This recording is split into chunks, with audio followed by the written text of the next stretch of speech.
people always run quickly to the overconsumption aspect of it when the consumption aspect is also a problem. We have to just be very careful, even as adults, what we're consuming.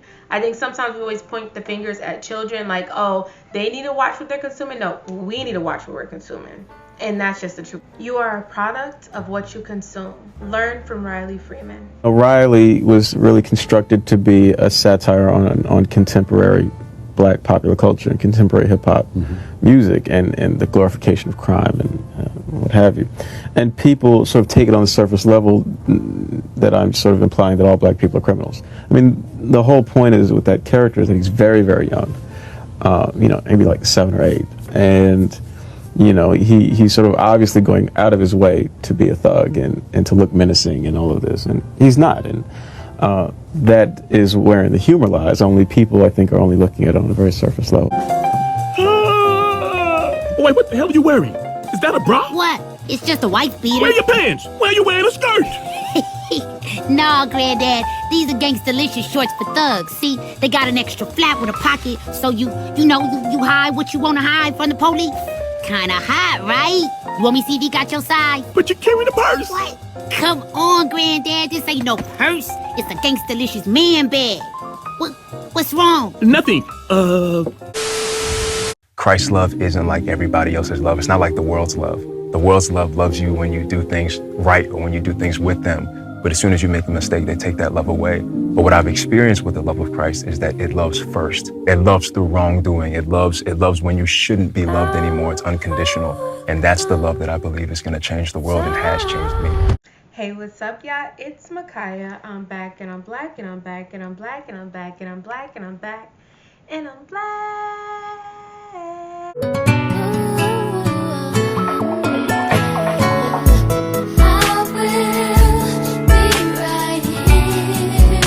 Yo, Sasha here. Excuse me? Supermodels do not fly business class. Now, I'm not gonna demand a private jet, but I think Jag could at least spring for first class. And today I'm bringing you all another video discussing consumption. We all have to be aware of what we're consuming, whether that's music we're listening to, whether that's seeing with our eyes, the TV shows we're watching, the different things we're getting involved with, things we're ingesting within our system, so on and so forth. We are what we consume, and we have to be very mindful of that, because a lot of times we'll be like, oh, well, that's not me on that TV screen, so I'm not like them. But you find some enjoyment in that. So are you really not like them, or do you just not do all of the actions they may do? If you're picking up what I'm putting down, then you'll know. But I believe we can learn a lot of lessons from Riley Freeman. His character had a lot of depth, and Boondocks, if you don't know, is one of my favorite shows, or if not my favorite show. So I wanted to pull back the onion and see different lessons that we can learn from Boondocks. And I think this is a key one when it comes to consumption. But before we get started, please make sure you like, comment, and subscribe to see more of me.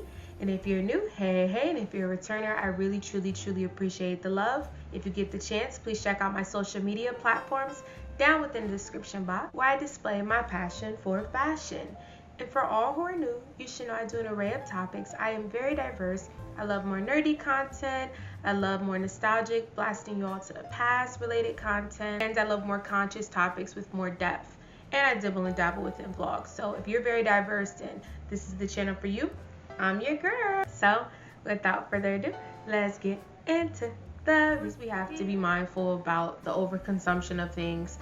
But I think people always run quickly to the overconsumption aspect of it when the consumption aspect is also a problem as well. So if we're listening to a lot of negativity, if we're watching a lot of negativity, a lot of that can pour into us and evoke these emotions. Like, I'll use myself for example. I never forget, in 2019 I started listening to all that rah-rah music, if you know what I mean, drill, all of that stuff. And I was very invested into it. Now, not to say I didn't dibble and dabble, listen to Chief Keef when he first came out, dibbling and dabbling within it, and I shouldn't have been listening to that, but I was limiting my consumption, so it really wasn't taking over. But that still planted a seed in me wanting to listen to it later, and then I started really listening to it once I got to college. And I was listening to it constantly in 2019, and I would have like these emotions where I feel like I'm on go, like I'm on this movement, like I'm ready to go to war.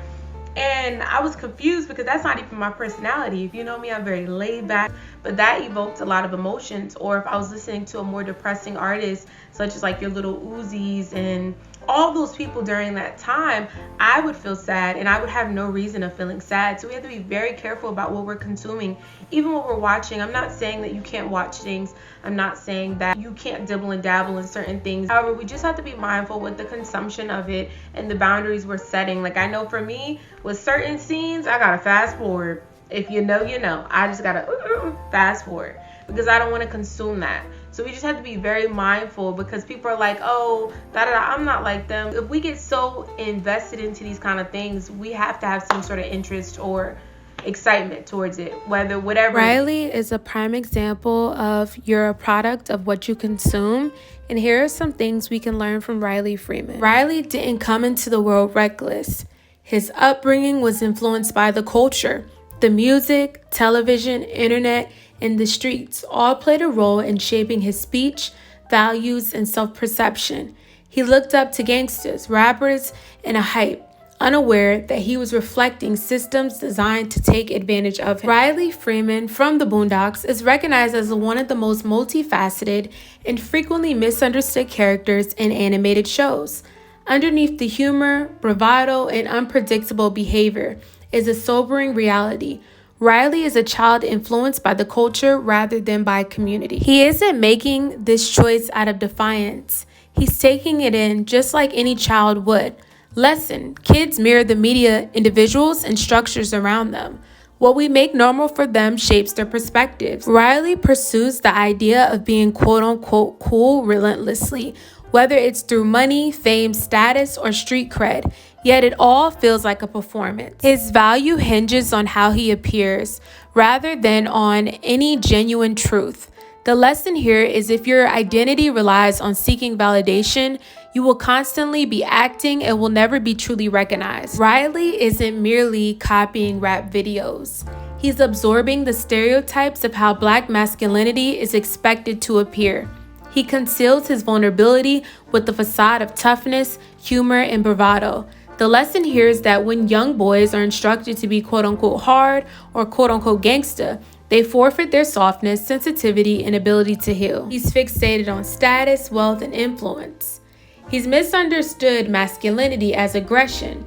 He cited rappers as if they were holy texts, but found it hard to show empathy and take responsibility. Without strong role models or a supportive community framework, Riley ends up mirroring the failures of broken systems.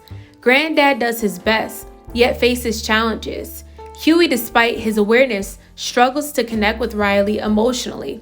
The lesson here is clear. Simply being aware isn't enough. We need love, mentorship, and reliable presence to help kids like Riley and adults. Because let's be real, kids are not the only ones dealing with these issues. There are many adults that are also facing the same issues, just in different forms. What you nourish your mind with shapes your mindset. What you admire shapes your identity. Riley wasn't bad, he was influenced. And that's the caution. We all resemble Riley if we don't monitor what we take in. He's a kid striving to make it in a world that has taught him that performance is more important than purpose. Hype takes precedent over healing.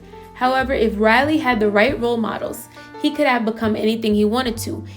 Or if Riley watched what he consumed, he wouldn't be poisoned with all of this rhetoric that is not beneficial to him. So all in all, this is why it's so important for us to watch what we're consuming, what we're listening to, what we're watching, the environments we're putting ourselves into, because it's very important. Whether you don't see the effect spiritually and subliminally, there are a lot of stuff going on and we don't even realize because we're consuming so much.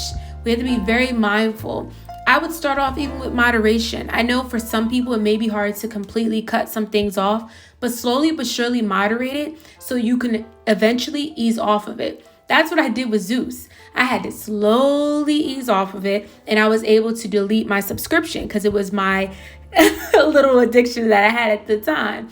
It was my form of entertainment, but that entertainment was poisoning me. So just please, y'all, just be mindful about what you're consuming. If it's hard for you to automatically cut it off, then do it within moderation. Now, I understand that Riley is an extreme example, but I thought it was important to mention him because there are some people who fall in that extreme line, but there's also some people that have subtle ways. So even though it's an extreme example, there's a lot that we're still taking in, even if we don't act out everything that we see. So this is still very crucial. So some may be like, oh, that's so extreme. Riley's this extreme example, but no, it's still poisoning more than we realize. I'll keep using myself so people know I'm not trying to like point the finger at you. I'm pointing it right back at myself.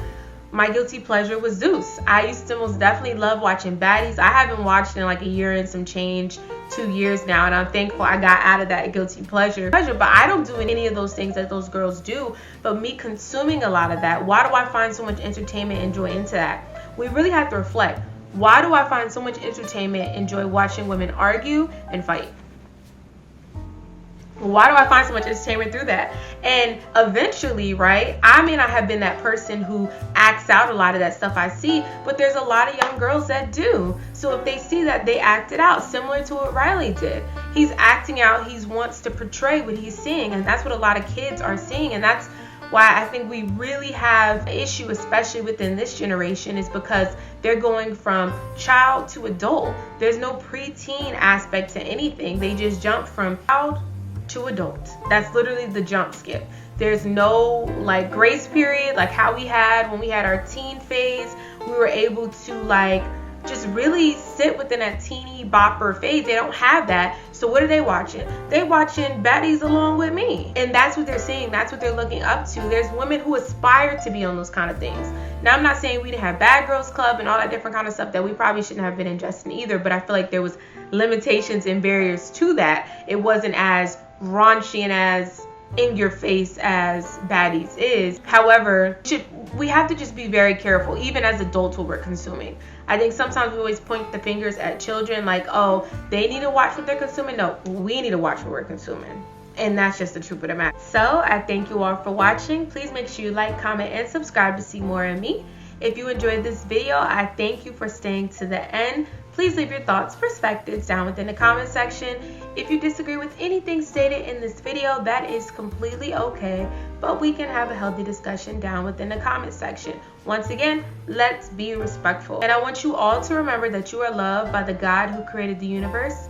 He made you for such a special purpose. So let your light shine bright and don't dim your light for anyone, because you were made for such a special purpose. There's no mistake about any of us. So I'm thankful for you all sharing this precious moment with me. And I'll check you all out in the next video. Stay blessed, everyone.